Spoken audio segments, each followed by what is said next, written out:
สิได้เฮือนมุงกระเบื้องคักแน่เสียดายแต่บ่มีคนอยู่เฮือนห้างบ้านห้างเฮือนห้างลักสุดนี่ก็เนี่ยมันบ่มีไฟฟ้าใส่แหละเขาเจ้าบ่มาอยู่นี่ไฟฟ้าเนี่ยแม่นผ่านไปทางหมู่บ้านนี่แล้วแม่นไปฮอดตะมอยอดพุ่น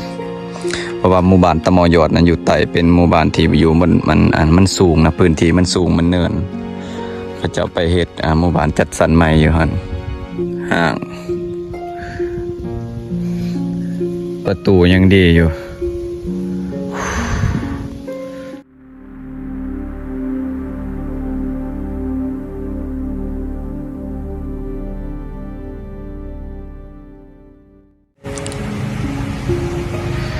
แม่น้ำเซเปียนน้ำคือสีเย็นครับเขตหมู่บ้านร่างอยู่ทางเมืองสนามไซข่อยงัดตะปือเนาะเขื่อนที่พี่น้องเห็นอยู่ทางนั้นก็คือเขื่อนห่างด้วยกันเขื่อนห่างหรือว่าบ้านร่างอะไรพี่น้องเลยหรือว่าบ้านร่างกำลังมีการก่อสร้างนี่กำลังมีการก่อสร้างอันนี้เขาเจ้าสิเฮ็ดเป็นส่วนรับประทานโอ้คักอลีกระเจ้าเฮ็ดอันนี้น้ำมันไหลลงนี่แหละมันมีท่อต่อหอดผลแล้วก็มันก็ขึ้นอยู่หั่นอีกเขาเฮ็ดเบื้องนี้ใช่มันสูงกว่าเบื้องนั้นเนาะโอ้พี่น้องเอ้ยยามฝนเนี่ยมันน่าจะบ่เพ่เนาะเพราะว่าเขาเจ้าเทใส่คักแน่แหละเป็นท่อเขาเจ้าใส่ท่อเล็กนี่กั้นไว้บ่ให้ขี้เหอะนี่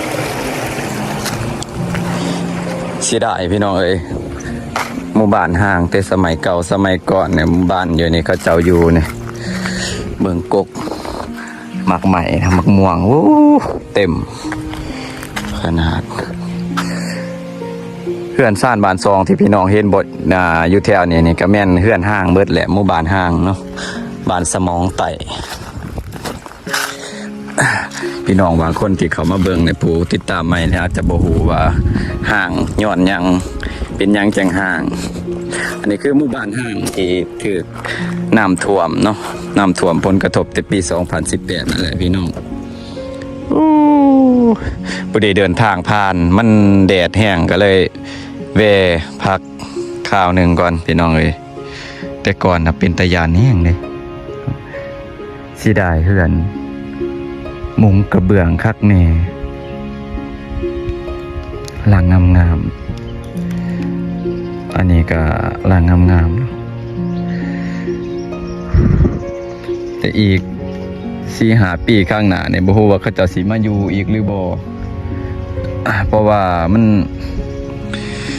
หลายปีแล้วพี่น้องไอ้ทีมเขาเจ้าทีมให้ห่างนี่คือเขาเจ้าเที่ยวไปเที่ยวมาอยู่ทางนี่มันมีการเริ่มเฮ็ดใหม่เส้นทางสิได้พี่น้องเอ้ยแต่ละหลังมีแต่เฮือนห้างรถเนี่ยแล่นเป็นเมฆโอ้ดู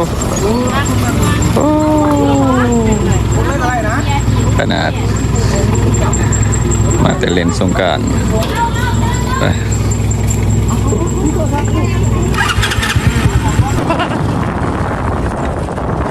น่าเสียดายเพื่อน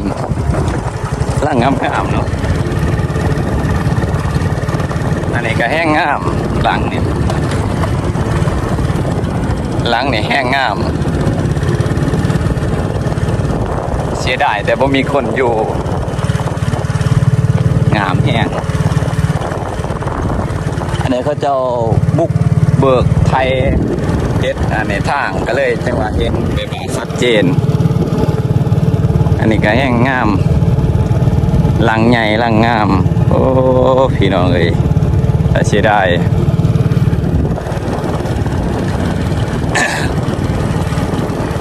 มีแต่บ้านล่างเรือนห้าง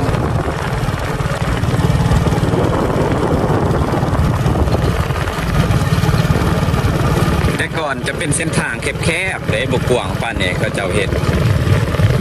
แต่ว่าอันนี้เริ่มมีการก่อสร้างเฮ็ดเป็นทางใหญ่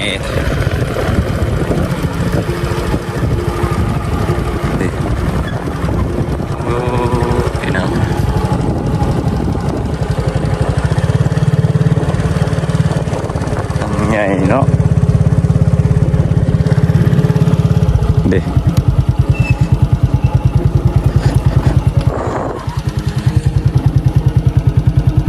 มีแต่เหือนห้าง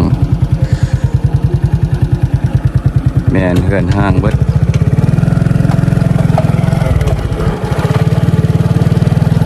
บ้านเหือนห้าง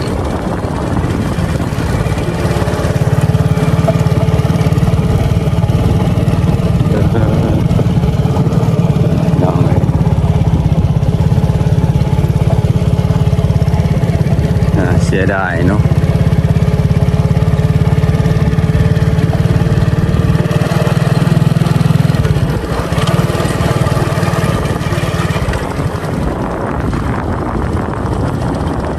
บ้านห้างเรือนห้างหลังนี้แห้งงามเนาะโอ้พี่น้องเฮ็ดสีคักแน่รถนี่ก็ผ่านมาหลายอยู่พี่น้อง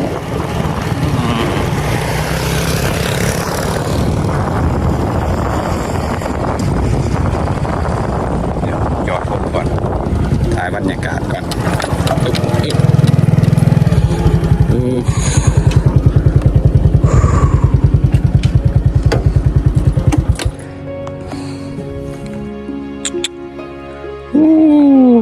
้องเอ้ยหลังงามดิเสียแต่ว่าลักสุดนี่ก็มันบ่มีไฟฟ้าใส่แหละก็จะบ่มาอยู่นี่ไฟฟ้าเนี่ยแม่นผ่านไปทางหมู่บ้านนี่แล้วแม่นไปฮอดตะมอยอดพุ่นเพราะว่าหมู่บ้านตะมอยอดนั้นอยู่ใต้เป็นหมู่บ้านที่อยู่มันสูงนะพื้นที่มันสูงมันเนินก็จะไปเฮ็ดหมู่บ้านจัดสรรใหม่อยู่หั่นแดดร้อนแห้งพี่น้อยมองหันแม่นรถยกของคนที่เขาเจ้ามาเฮ็ดทางรถบริษัทเขาเจ้าจอดไว้สิได้แต่บ่มีไฟฟ้าใส่มีแต่เฮือนหลังบักใหญ่หลังนี้คือกันปะให้ห่างคักห่างแน่ห่างจนบ่มีคนเลยเนาะห่างประตูยังดีอยู่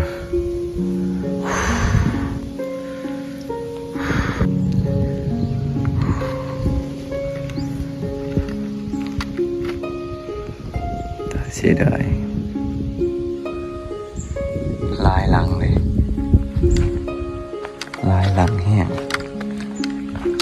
แม่นนี่แม่นเบิด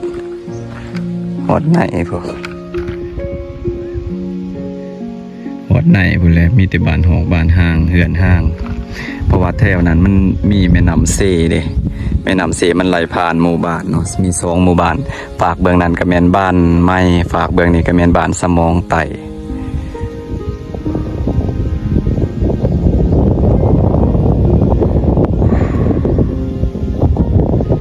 น่าเสียดายแห้ง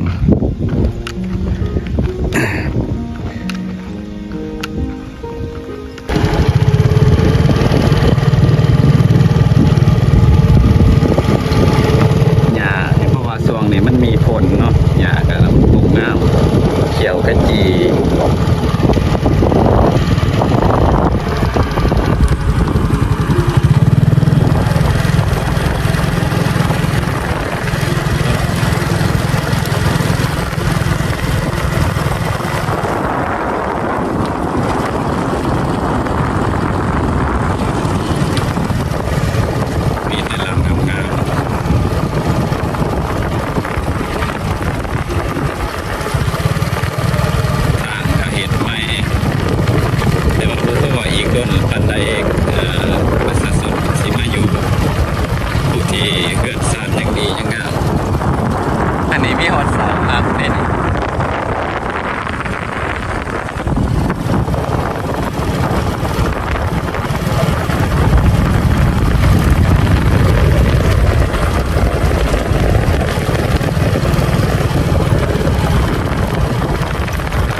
ท้าย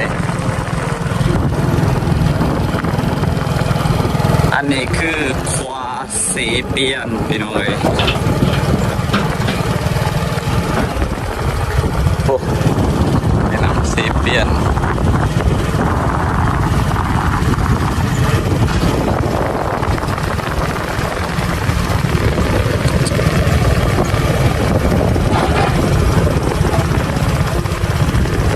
โอ้คงเหียนห่างเขาเริ่มมาอนามัยเลยเด้ทางหน้าเดินมัน